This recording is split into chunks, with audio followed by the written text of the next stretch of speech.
வணக்கம்.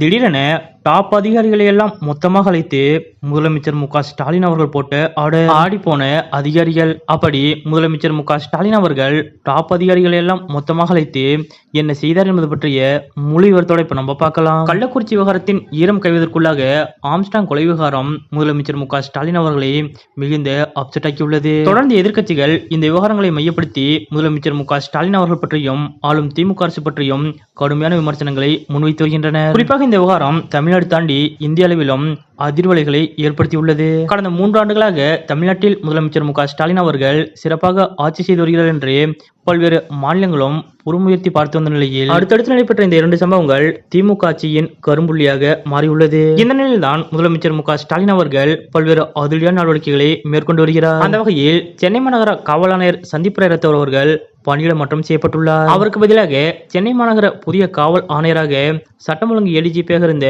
அருண் ஐபிஎஸ் அவர்கள் நியமிக்கப்பட்டுள்ளார். அதே நேரம் சட்டம் ஒழுங்கு ஏடிஜிபியாக டேவிட்சன் தேவாசீர்வாதத்தை முதலமைச்சர் மு க ஸ்டாலின் அவர்கள் நியமித்தார். இவர்கள் இருவருமே திறமையான அதிகாரிகள். அதிலும் அருண் அவர்கள் இளமையான துடிப்பான அதிகாரி. மற்றொரு பக்கம் டேவிட்சன் தேவாசீர்வாதம் அவர்கள் ஏற்கனவே உளவுத்துறையில் நல்ல பெயர் பெற்றவர். இந்த விவகாரத்தில் ஸ்டாலின் அவர்கள் சுயமாக முடிவெடுத்துள்ளார். அதாவது இவர்களை தேர்வு செய்ய ஸ்டாலின் அவர்கள் யாரிடமும் ஆலோசனை செய்யவில்லை. இவர்களை கைப்பட டிக்கெடுத்து முதலமைச்சர் மு க ஸ்டாலின் அவர்கள் பணியிட மாற்றம் செய்துள்ளார் என்று கூறப்படுகிறது. அதிகாரிகள் மாற்றத்தில் இதுவரை தமிழக அரசில் இப்படி நடந்ததே இல்லை என்று கூறப்படுகிறது. இப்படிப்பட்ட நிலையில்தான் தமிழக முதலமைச்சர் மு க ஸ்டாலின் அவர்கள் நேற்றைய தினம் உளவுத்துறை அதிகாரிகள் டாப் அதிகாரிகளுடன் ஆலோசனை மேற்கொண்டார். இதில் அதிகாரிகளிடம் முதலமைச்சர் மு க ஸ்டாலின் அவர்கள் மிகவும் கண்டிப்பான சில விஷயங்களை அறிவுறுத்தியிருக்கிறார். அதாவது நேற்றைய தினம் சென்னை தலைமைச் செயலகத்தில் சட்டம் ஒழுங்கு குறித்த ஆய்வுக் கூட்டம் நடைபெற்றது. முதலமைச்சர் மு க ஸ்டாலின் அவர்கள் தலைமையில் நடைபெற்ற இந்த ஆய்வுக் கூட்டத்தில் தலைமைச் செயலாளர் சிவதாஸ் மீனா, உள்துறை முதன்மைச் செயலாளர் அமுதா, காவல்துறை தலைமை இயக்குனர் சங்கர் ஜுவால், கூடுதல் காவல்துறை இயக்குனர் டேவிட்சன் தேவாசீர்வாதம், ஆவடி மாநகர காவல் ஆணையர் சங்கர், தாம்பரம் மாநகர காவல் ஆணையர் அமல்ராஜ், சென்னை மாநகர காவல் ஆணையர் அருண் மற்றும் அரசு உயர் அலுவலர்கள் கலந்து கொண்டனர். டாப் அதிகாரிகள் கலந்து கொண்ட இந்த மீட்டிங்கில் முதலமைச்சர் மு க ஸ்டாலின் அவர்கள் கண்டிப்பான சில விஷயங்களை குறிப்பிட்டதாக தெரிகிறது. அதன்படி சட்டம் ஒழுங்கில் குறைபாடு இருப்பதாக புகார்கள் வருவது ஏன்?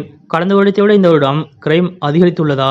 கடந்த 10 வருட கிரைம் ரேட் என்ன என்று விசாரித்திருக்கிறார். அதோடு இல்லாமல் துறை ரீதியாக காவல் அதிகாரிகள் எடுத்த நடவடிக்கை என்ன, சென்னையில் மட்டும் அதிகாரிகள் எடுத்த நடவடிக்கைகள் என்ன என்று அதிகாரிகளை விசாரணை செய்துள்ளார் முதலமைச்சர் ஸ்டாலின். குறிப்பாக இந்த மீட்டிங்கில் ஸ்டாலின் அவர்கள் கொஞ்சம் கோபமாக கேள்விகளை எழுப்பியதாக கூறப்படுகிறது. இதன் அடிப்படையில் தான் நேற்றைய தினம் தமிழ்நாடு காவல்துறையில் 18 ஐபிஎஸ் அதிகாரிகள் பணியிட மாற்றம் செய்யப்பட்டுள்ளனர். உளவுத்துறை உட்பட டாப் அதிகாரிகள் அனைவரையும் மொத்தமாக அழைத்து சாட்டையை சுழற்றி இருக்கக்கூடிய முதலமைச்சர் மு க ஸ்டாலின் அவர்களது இந்த செயல் பற்றிய உங்களுடைய கருத்துக்கள் என்ன அப்படிங்கிறத மறக்காம கமெண்ட்ல குறிப்பிடுங்க.